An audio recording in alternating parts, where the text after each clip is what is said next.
I mentioned yesterday, I sample the creeks quarterly just to check to make sure that our storm sewer systems aren't discharging anything bad to the creeks, like oil or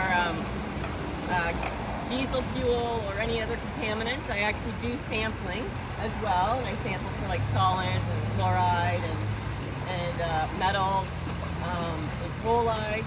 So what I do when I typically come out and sample, I kind of look around to see, are there any dead animals, fish, any garbage, any sheen.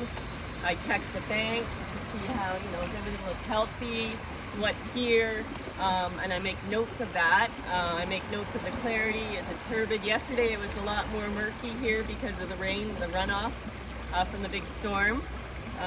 Not too bad today. We didn't get much rain overnight. So when I sample, I make sure that I'm sampling upstream of where I'm standing, because if I sample downstream and I've mixed up the bottom, I'm going to get a lot of silt in there, which won't be representative of what's flowing down the creek. So I make sure I'm upstream with my sample probe here and go like that. Get my sample, and I have my sample bottles that I would pour into for the different parameters. So then I also look to see, in the banks, or 2 days ago there was the heavy rain, so it actually it cut into the bank a bit. So just seeing that where the flow's coming around because of the rocks, it's cutting under there. So that might be a concern in the future for bank erosion. I just look to see there's some plants here that are underwater. Now are those water plants, or is that just because of the high flow? You can kind of see how high the water was down here after that storm. So, and I write down, do I see any ducks? Is there waterfowl? Are there birds? Is there fish? Are there, crayfish or anything like that? So I just note what it looks like. Is it a healthy ecosystem? Has it changed since the last time I was here? So I record that down, put it in my report, so that if we ever have an issue and the Ministry of the Environment comes back, we can say, no, we monitor it.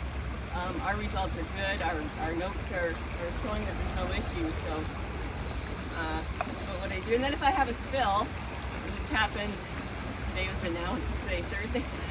Tuesday we had an oil spill, and I had to make sure that it didn't impact the creek, Cobourg Creek. It actually impacted a stormwater pond, and I had to collect samples and respond to that and make sure it did not get out of the stormwater pond. So.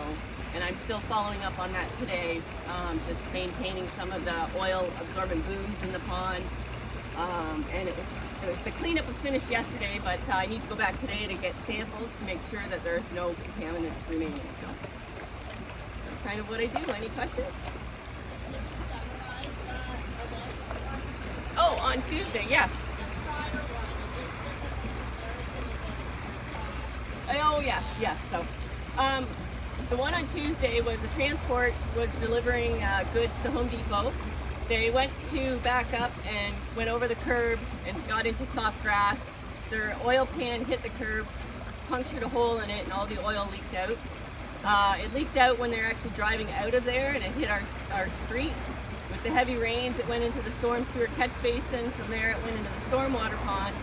And if we hadn't caught it in time, it would have got to Cobourg Creek and out to the lake, where we get our drinking water. So that cleanup, the trucking company had to call in a cleanup company, and just for the work done yesterday, it's probably going to be about $6,000. That's not including the cost of us responding. There was a big spill here, I believe it was 2012, where a generator overfilled with diesel, and it kept filling because the sensor failed. And it went into their foundation drains and out to the creek, 5,000 liters of diesel, and that one was probably over $1 million for cleanup. So it can have a big impact for like a small sensor Jonathan was mentioning yesterday, a small thing that they didn't maintain, and it costs them an MOE inspection, fines, and then the cleanup costs. So another one we had, it was $22,000. It was vegetable oil to the creek. They were doing another cleanup. They were doing a cleanup of the property, and they cleaned out the external grease interceptor. They put it in barrels in a bin that wasn't watertight over top of the catch basin, and it went to the creek, and And it happens that my office is across from where that creek discharges, and we saw it. So that was $22,000 for that cleanup. So it can range from $6,000 to over $1 million. It's something that can really affect an industry or, you know, even a business if it gets out of hand. So it's interesting, that's for sure. Any other questions, anyone? Yes, I've fallen in before. Don't let that happen to you. Well, you didn't drink the water, did you? No, I did not drink the water. My father fell into Hamilton Bay. He jumped out. It's like he was walking on water. He grabs the water hose and swishes out his mouth. The hose is connected to Hamilton Bay. Yeah, so that's about it.